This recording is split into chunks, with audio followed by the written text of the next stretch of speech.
Hello everyone, welcome to engineers वाला। ठीक है, हम यहाँ करेंगे डीपीपी सॉल्यूशंस। वो सब्जेक्ट है मृदा अभियांत्रिकी तथा नीव इंजीनियरिंग, सॉइल मैकेनिक्स, ये हम डील कर रहे हैं। और जो फर्स्ट डीपीपी आप लोगों के लिए है that is soil mechanics and introduction, मृदा यांत्रिकी एक परिचय। ठीक है, पहला क्वेश्चन देखो। फर्स्ट क्वेश्चन क्या है आपके पास डीपीपी के अंदर? Is the agent of transportation of alluvial soil. ठीक है, तो एल्यूवियल सॉइल एक तरह की ट्रांसपोर्टेड सॉइल होती है। ट्रांसपोर्टेड सॉइल है तो बेशक उसका एक ट्रांसपोर्टिंग एजेंट भी होगा। तो ट्रांसपोर्टिंग एजेंट अगर हम एल्यूवियल सॉइल की बात कर रहे हैं तो इसमें क्या होगा? इसके अंदर होगा आपके पास पानी, दैट इज वाटर। तो water is an transporting agent for alluvial soils. ठीक है, तो या फिर इसको डेफिनेशन हमने पढ़ा था इसको क्लास के अंदर ही, the alluvial soils are the deposits which are formed due to rock particles transporting by water. तो पानी से जब रॉक पार्टिकल ट्रांसपोर्ट होते हैं और डिपॉजिट होते हैं तो जो सॉइल बनती है दैट इज नोन एज जो एल्यूवियल सॉइल। तो करेक्ट आंसर इसका क्या हो जाएगा? इसका करेक्ट आंसर हो जाएगा B. B should be the right answer for this particular question. Okay, let's move on to the next question now. Next question देखो क्या है। Talus is transported by water, gravitational force, glaciers या wind. Talus भी आपके पास एक gravitational force की वजह से बनने वाली सॉइल है। ठीक है, मैंने आपको एग्जांपल में लिखवाया था कि अगर ट्रांसपोर्टिंग एजेंट आपके पास ग्रेविटेशन है, गुरुत्वाकर्षण का बल है, इसका मतलब होगा यहां से आपके पास जो सॉइल कहलाती है उसको हम बोलते हैं कॉल्यूवियल सॉइल्स। उसको हम क्या बोलते हैं? उसको हम बोलते हैं कॉल्यूवियल सॉइल्स। और कॉल्यूवियल सॉइल्स का एग्जांपल है तालोस। कॉल्यूवियल सॉइल्स का एग्जांपल है तालोस। तो देखो, talus is transported by water, gravitation, glacier, wind. It is transported by gravitation. मतलब इसका भी करेक्ट आंसर क्या हो जाएगा? इसका भी करेक्ट आंसर हो जाएगा आपके पास B. B should be the right answer for this question also. Okay, चलो let's move on to the next question now. Glacial deposit soil is called. Glacial deposit soils को क्या बोला जाता है? ठीक है, ये आपसे पूछा गया है। टालुस, लोइस, ड्रिफ्ट या सिल्ट। ये हमने क्लास के अंदर डिटेल में डिस्कस किया अबाउट द ग्लेशियल डिपॉजिट्स की आइस में कुछ सैंड के पार्टिकल्स मिक्स होकर ट्रांसपोर्ट होकर कई जगह डिपॉजिट हो जाते हैं। उस तरह के डिपॉजिट्स को हम बोलते हैं ग्लेशियल डिपॉजिट्स। क्लियर है? सबसे पहले टालुस की बात हुई। टालुस को हमें पता है कि this is the example of a colluvial soil, जो कि एक तरह का ग्रेविटेशनल डिपॉजिट है। यहाँ ट्रांसपोर्टिंग एजेंसी आपके पास ग्रेविटेशनल फोर्स है। दूसरा आपके पास होता है लुइस। लुइस एक तरह की एओलिन सॉइल है। ठीक है, लुइस क्या एक एग्जांपल है एओलिन सॉइल का। और एओलिन सॉइल का मतलब क्या होता है? ये वो सॉइल्स होती हैं जिसमें ट्रांसपोर्टिंग एजेंट होता है आपके पास विंड। नेक्स्ट देखो ड्रिफ्ट। ड्रिफ्ट एक तरह की ग्लेशियल सॉइल्स है। ड्रिफ्ट हुआ, आउटवॉश हुआ, टेल हुआ, ये सारे क्या है आपके पास? एक तरह के ग्लेशियल डिपॉजिट्स हैं। तो this is a glacial deposit. Silt जो होता है, सिल्ट बेसिकली तो एक टाइप ऑफ सॉइल है जिसका पार्टिकल साइज आपके पास थोड़ा कम होता है। तो यहां पर सिल्ट हो गया, ड्रिफ्ट हो गया, लुइस हो गया, टालुस हो गया। करेक्ट आंसर क्या हो जाएगा? करेक्ट आंसर हो जाएगा आपके पास ड्रिफ्ट। मतलब C is the right answer for this question. C is the right answer for this question. Okay, चलो नेक्स्ट क्वेश्चन पे मूव करते हैं। नेक्स्ट क्वेश्चन है the transport medium of aeolian soil deposits है। ट्रांसपोर्टिंग मीडियम एओलिन सॉइल के लिए क्या होता है? एओलिन सॉइल एक तरह का एग्जांपल है आपके पास। जो विंड डिपॉजिट्स या आपके एयर डिपॉजिट्स जो होते हैं या विंड डिपॉजिट्स होते हैं उन्हें हम कहते हैं एओलिन सॉइल। ठीक है, तो ये एक एग्जांपल था ताकि ग्लेशियर की वजह से होता है, या नेचुरल डिपॉजिट, नेचुरल स्लोप्स की वजह से, या फिर विंड की वजह से, या फिर वाटर की वजह से। तो करेक्ट आंसर क्या हो जाएगा इसका? इसका करेक्ट आंसर हो जाएगा विंड की वजह से। आपको basically transporting medium, aeolian soil का ट्रांसपोर्टिंग मीडियम होता है विंड। ठीक है, इसी का एक एग्जांपल है जो हमने बात करी थी, loess is an example of this type of soil that is aeolian soil. ठीक है, चलो let's move on to the next question now. अगले क्वेश्चन बात है, black cotton soil is unsuitable for foundations because. Black cotton soil basically वो तरह की soil है जिसके अंदर आपके पास एक स्वेलिंग और श्रिंकेज प्रॉपर्टीज बहुत ज्यादा होती हैं।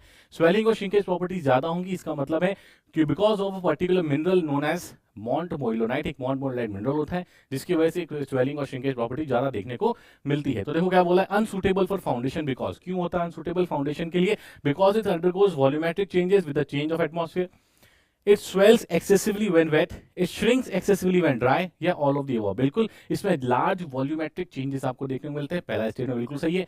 अगर वेट करोगे इसका मतलब है इसमें आपके पास क्या आएगा? इसमें आपके पास स्वेलिंग एक्सेसिवली होगी। अगर ड्राई करोगे तो श्रिंकेज बहुत ज्यादा होगा। तो सारे ही ऑप्शन इसमें बिल्कुल करेक्ट है। सो करेक्ट आंसर आपके पास हो जाएगा डी। तो D will be correct answer for this particular question. I think कर लिया होगा सब लोगों ने। ठीक है, आ जाओ नेक्स्ट पॉइंट के ऊपर।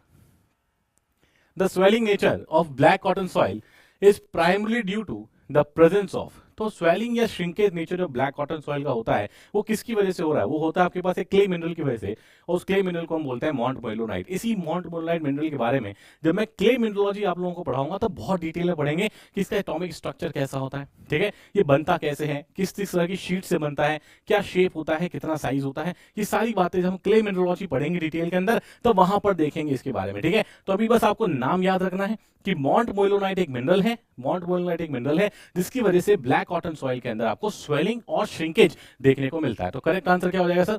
करेक्ट आंसर हो जाएगा आपके पास A should be the right answer for this question. ठीक है, आ जाओ next move on, let's move to the next question now. Loam is a mixture of, बहुत सारी टर्मिनोलॉजीज मैंने बताई थी क्लास के अंदर आपको, बहुत सारी टर्मिनोलॉजीज बताई, जैसे बेंटोनाइट, जैसे ब्लैक कॉटन सॉइल, जैसे कॉबल्स, पैबल्स, लोम, मार्ल, पीट, मक, बहुत सारी जो टर्मिनोलॉजीज है हमने क्लास के अंदर डिस्कस करी थी। उसमें से एक टर्मिनोलॉजी लोम। लोम जो होता है बेसिकली एक तरह की गार्डन सॉइल जो हम इसको बोलते हैं, जिसके अंदर सैंड, सिल्ट और क्ले पार्टिकल, सभी तरह के पार्टिकल इसमें मिक्स होते हैं, इसको हम बोलते हैं गार्डन सॉइल भी। तो जो sand, silt and clay particle जो होता है सबका मिक्सचर होता है, दैट इज लोम। तो पहला ही आंसर आपके पास हो जाएगा A should be the right answer for this particular question. तो आंसर क्या हो जाएगा इसका? इसका आंसर हो जाएगा आपके पास A should be the right answer for this particular question. Clear है?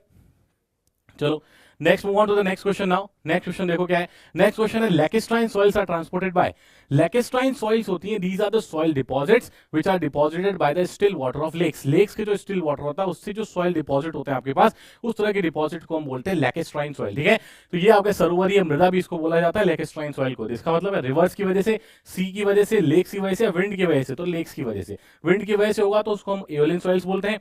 सी या समुद्र की वजह से होता है, या मरीन सॉइल्स आपके पास डिपॉजिट्स होती हैं रिवर वगैरह के लिए। तो लेक जो होता है उसका स्टिल वाटर होता है, स्टिल वाटर का जो डिपॉजिट होगा उसको हम बोलेंगे लैकेस्ट्राइन सॉइल। तो करेक्ट आंसर क्या हो जाएगा सर आपके पास? करेक्ट आंसर हो जाएगा answer C should be the right answer for this particular question. ठीक है, चलो नेक्स्ट क्वेश्चन के ऊपर मूव करते हैं। Geological cycle for the formation of soil is, geological cycle की बात करते हैं, या हम जियोलॉजिकल साइकिल की बात करें या फिर पेडोजेनेसिस साइकिल की बात करें, one and the same thing है। पेडोजेनेसिस साइकिल, पेडो का मतलब होता है अर्थ, जेनेसिस मतलब ओरिजिन और बर्थ। ठीक है, तो जो ओरिजिन ऑफ बर्थ की पूरी साइकिल होती है आपके पास मिट्टी की, सॉइल की, वो क्या क्या होती है? सबसे पहले देखो आपके पास क्या होनी चाहिए, सबसे पहले मिट्टी का क्या होगा? वेदरिंग एक्शन होगा। वेदरिंग एक्शन के बाद वो ट्रांसपोर्ट होगी किसी एक जगह पे, ट्रांसपोर्ट होने के बाद डिपॉजिट होगी, डिपॉजिट के बाद उसका अपहीवल बनेगा। यही तो साइकिल बताई थी मैंने, पेडोजेनिक साइकिल। तो सबसे पहले क्या होना चाहिए? सबसे पहले वेदरिंग, वेदरिंग के बाद ट्रांसपोर्टेशन, ट्रांसपोर्टेशन के बाद डिपोजिशन, और डिपोजिशन के बाद अपहीवल, मतलब D will be the correct answer for this particular question. तो इस साइकिल आपको याद रखनी है, डायरेक्ट एग्जाम में इस तरह का क्वेश्चन आप लोगों से पूछ लिया जाता है, इस तरह क्वेश्चन डायरेक्टली एग्जाम में पूछ लिया जाता है। करेक्ट आंसर हो जाएगा आंसर डी। आ जाओ नेक्स्ट क्वेश्चन के ऊपर। नेक्स्ट क्वेश्चन है the term soil mechanics was coined by, soil mechanics किसने बनाया, किसने कॉइन किया ये टर्म को? ये टर्म को कॉइन किया आपके Karl von Terzaghi, doctor Karl von Terzaghi ने। तो करेक्ट आंसर आपके पास सी हो जाएगा, who is also known as the father of soil mechanics. ठीक है, 1925 के अंदर उन्होंने अपनी एक बुक, ठीक है, अर्डाउ मैकेनिक्स, उसके अंदर इस टर्म को पहली बार सॉइल मैकेनिक्स को यूज किया था। तो कौन सा साइंटिस्ट हो गए? वो है Terzaghi, that is Karl von Terzaghi. तो करेक्ट आंसर आपके पास हो जाएगा C. C should be the correct answer for this particular question. ठीक है, आ जाओ नेक्स्ट क्वेश्चन के ऊपर। नेक्स्ट क्वेश्चन है the collapsible soil is associated with, collapsible soil का मतलब क्या है? जो सॉइल जिसके ऊपर अगर आप फोर्स वगैरह लगाओगे तो एकदम से सेटल कर जाए, लार्ज सेटलमेंट देखने को मिल जाए, बहुत ज्यादा कोलैप्स हो जाए बिल्कुल ही, मतलब उसकी शियर स्ट्रेंथ वगैरह बहुत ही कम हो, उसके आपस में जो इंटर पार्टिकल अट्रैक्शन है वो बहुत लूज हो, कम हो, इस तरह की सॉइल्स को हम बोलते हैं क्या? Collapsible soil. ठीक है, तो they are associated with dune sands, laterite soil, black cotton soil या लुइस सॉइल। देखो लुइस सॉइल जो है, पवनोड मृदा जो है, loess soil is basically a type of aeolian soil. और जो भी सॉइल पार्टिकल्स आपके पास, जो भी सॉइल जो है जो हवा के द्वारा ट्रांसपोर्ट होकर बनती है, विंड के द्वारा ट्रांसपोर्ट होकर बनती है, उन सारी सॉइल्स की जो इंजीनियरिंग प्रॉपर्टीज होती हैं वो कम होती है, इंजीनियरिंग प्रॉपर्टीज की वीक होती है। ठीक है, इस वजह से यहां भी आप देखोगे तो ज्यादा कोलैप्सिबल रहेंगी वाली तरफ, ये जो सॉइल होंगी ज्यादा कोलैप्सिबल रहेंगी। तो loess soil is an example of your collapsible soil. अगर इन चारों में से बात करूं तो करेक्ट आंसर आपके पास क्या आना चाहिए? करेक्ट आंसर आना चाहिए आपके पास D should be the right answer for this particular question. ठीक है, आ जाओ next question is an expensive soil. देखो इसमें से एक्सपेंसिव सॉइल्स कौन सी है ये आपको पूछा गया है। तो dune sand, black cotton soil, loess या लैटराइटिक सॉइल, तीनों में से एक्सपेंसिव सॉइल कौन सी होगी? तो एक्सपेंसिव सॉइल वो होती है जिसमें आपके पास स्वेलिंग और श्रिंकेज की प्रॉपर्टी बहुत ज्यादा देखने को मिलती है, that is known as your expensive soils. और एक्सपेंसिव सॉइल में ब्लैक कॉटन सॉइल, जिसमें अभी बात करी थी कि मॉन्ट मोइलोनाइट मिनरल इसके अंदर काफी ज्यादा होता है, इस वजह से इसमें स्वेलिंग और श्रिंकेज की प्रॉपर्टी आपको देखने को मिलती है। तो करेक्ट आंसर इस पर्टिकुलर क्वेश्चन का क्या हो जाएगा?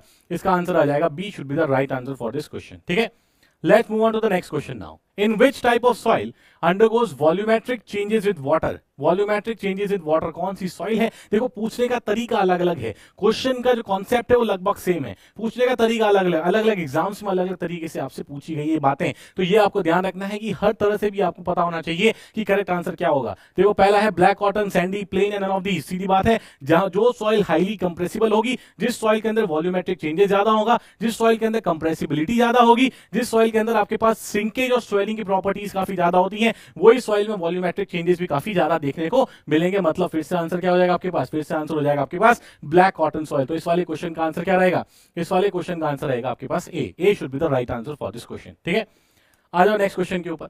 The ability of a material to endure alternate wet and dry condition for a long period without considerable deformation and loss of mechanical strength is known as। देखो क्या बोला है, ध्यान से पढ़ो कि the ability of a material to endure alternate wet and dry condition, alternate wet और dry conditions आपके पास आ रही हैं for a long period without considerable deformations। मतलब आपका जो पर्टिकुलर कोई ऑब्जेक्ट है उसके ऊपर वेट और ड्राई कंडीशंस मतलब एटमॉस्फेरिक चेंजेस आपको देखने को मिल रहे हैं, लेकिन उसमें कुछ कंसिडरेबल चेंजेस देखने को नहीं मिल रहे, and loss of mechanical strength is called, loss of mechanical strength आपको देखने को मिल रही है। इस तरह के फिनोमेना को हम क्या बोलते हैं, water resistance, permeability, water retentivity या फिर वेदरिंग रेजिस्टेंस। इसका मतलब होता है weathering resistance should be the right answer for this question. Water resistance क्या होता है, वाटर रेजिस्टेंस तो है कि वाटर के फ्लो को रेजिस्ट कर रहा है, दैट इज वाटर रेजिस्टेंस। ठीक है, दूसरा है परमिबिलिटी, मतलब कितना इजीली पानी फ्लो हो जाएगा, इसके बारे में बाद में पढ़ेंगे बहुत डिटेल के अंदर। वाटर रिटेंटिविटी, कितना वो रिटेन कर सकता है, वाटर को होल्ड कर सकता है। तो ये सब तो पूछा ही नहीं है,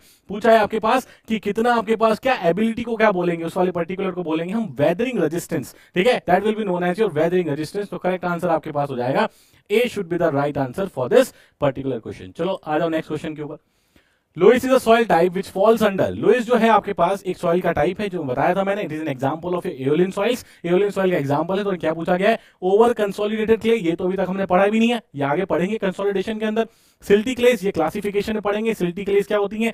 विंड बॉर्न सॉइल, बिल्कुल करेक्ट है, विंड बॉर्न सॉइल का मतलब है विंड के द्वारा ले जाई गई मिट्टी। ठीक है, वो होता है विंड बॉर्न सॉइल। और दूसरा है मरीन सॉइल, तो समुद्री की जो मिट्टी जो होती है उसको मरीन सॉइल हम बोलते हैं। तो करेक्ट आंसर इसका क्या हो जाएगा, wind borne soil, because loess is an example of your aeolian soil. ठीक है, लुइस आपका एक एओलियन सॉइल का एग्जांपल है। तो करेक्ट आंसर इस पर्टिकुलर क्वेश्चन का आपके पास हो जाएगा C should be the right answer for this question. ठीक है, आ जाओ नेक्स्ट क्वेश्चन पे। नेक्स्ट क्वेश्चन है आपके पास, देखो नेक्स्ट क्वेश्चन है, match list 1 and list 2 and select the correct answer using the following.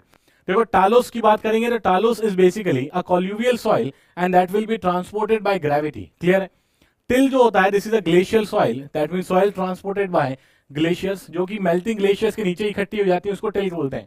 ठीक है, लुइस जो है it is transported by wind, ये तो अब तक आपको याद हो गया होगा। और लेकेस्ट्राइन जो होता है बाय डिपॉजिटेड इन द जो लेक बेड है उस पर डिपॉजिट होता है। तो करेक्ट आंसर आपके पास क्या होगा, करेक्ट आंसर हो जाएगा BCAD।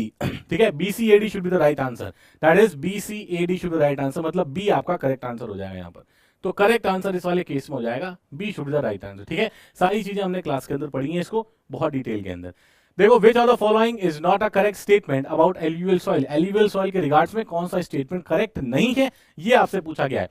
पहला, it is form due to sediment transported by stream, क्या पानी के द्वारा जो सेडिमेंट ले जाए गए हैं उससे इकट्ठा हो गए उसको डिपॉजिट करके एल्यूवियल सॉइल बनती है, बिल्कुल करेक्ट है ये तो। It is a darker in colour, बिल्कुल सही है, गहरे काले रंग की होती है एल्यूवियल सॉइल आपके पास। They contain mainly iron and magnesium, नहीं बिल्कुल नहीं, and they are loamy soil, so बिल्कुल ये स्टेटमेंट आपका गलत हो गया। सी जो स्टेटमेंट है दिस इज कंप्लीटली रॉन्ग, कि एल्यूवियल सॉइल जो है वो मेनली आपके पास आयरन और मैग्नीशियम कंटेन करती है। ठीक है, तो इसका इनकरेक्ट इससे पूछा था आपसे और इनकरेक्ट आंसर हो जाएगा सी आपका करेक्ट आंसर हो जाएगा, इसलिए क्योंकि ये स्टेटमेंट कंप्लीटली इनकरेक्ट है। ठीक है, आ जाओ नेक्स्ट क्वेश्चन के ऊपर। नेक्स्ट क्वेश्चन है आपके पास, match list 1 and list 2 and correct the answer following. देखो लुइस क्या है, लुइस आपके पास deposited by wind, that is this is deposited by wind. Peat जो होता है आपके पास, पीट एक तरह की ऑर्गेनिक सॉइल है, पीट क्या है, एक तरह की ऑर्गेनिक सॉइल है, पीट इज एन ऑर्गेनिक सॉइल, मतलब ये ऐसे डिपॉजिट होगी। एल्यूवियल जो है deposited from suspension in the running water, तो रनिंग वाटर सस्पेंशन में ये होगा। और मार्ल जो आपके पास रहेगा, Morley is deposited of marine origin, तो मार्ल सॉइल जो होती है basically this is deposits of marine origin आपके पास रहता है। तो करेक्ट आंसर क्या होगा, देखो करेक्ट आंसर रहेगा सी, करेक्ट आंसर रहेगा CDAB। तो CDAB is the right answer, मतलब CDAB का मतलब हो गया आपके पास, CDAB का मतलब हो गया कि C थर्ड 3 4 1 और 2, 3 4 1 और 2, 3 4 1 और 2, मतलब D is the correct answer for this particular question, D is the correct answer for this particular question. ठीक है, तो ये आपका correct answer. Okay, let's see this question now. Consider the following statements in the context of aeolian soil. Aeolian soil के context में क्या आपके पास correct statement रहेगा? पहला है the soil has low density, बिल्कुल करेक्ट है कि सॉइल में आपके पास डेंसिटी क्या रहेगी? डेंसिटी कम रहती है। एओलियन सॉइल्स की जब बात करते हैं तो उसमें डेंसिटी आपके पास लो रहती है, क्योंकि एओलियन सॉइल की जो इंजीनियरिंग प्रॉपर्टीज हैं वो आपके पास काफी वीक रहती है, ठीक है। The soil is deposited by wind, बिल्कुल करेक्ट है, उसी को हम एओलियन सॉइल बोलते हैं। नेक्स्ट है the soil has low permeability, नहीं, सॉइल की आपके एओलियन सॉइल की परमिएबिलिटी जनरली हाई देखने को मिलती है, तो ये स्टेटमेंट गलत हो गया। तो करेक्ट आंसर क्या हो गया? Only A and B is the correct answer, मतलब सी आपका करेक्ट आंसर हो जाएगा इस पर्टिकुलर क्वेश्चन के अंदर, ठीक है। ओके, ठीक है। अब देखो लास्ट क्वेश्चन क्या है आपके पास? लास्ट क्वेश्चन है soil is mainly produced by weathering of solid rock, erosion of surface, volcanic action या decomposition of organic matter. That is been by weathering of solid rock, मतलब फिजिकल और chemical दो तरह की वेदरिंग आपके पास होती है, उसी से आपका सॉइल पार्टिकल मेनली प्रोड्यूस होता है। तो करेक्ट आंसर क्या हो जाएगा इसका करेक्ट आंसर हो जाएगा आपके पास A should be the right answer for this question. Okay, thank you so much, मिलते हैं नेक्स्ट लेक्चर में।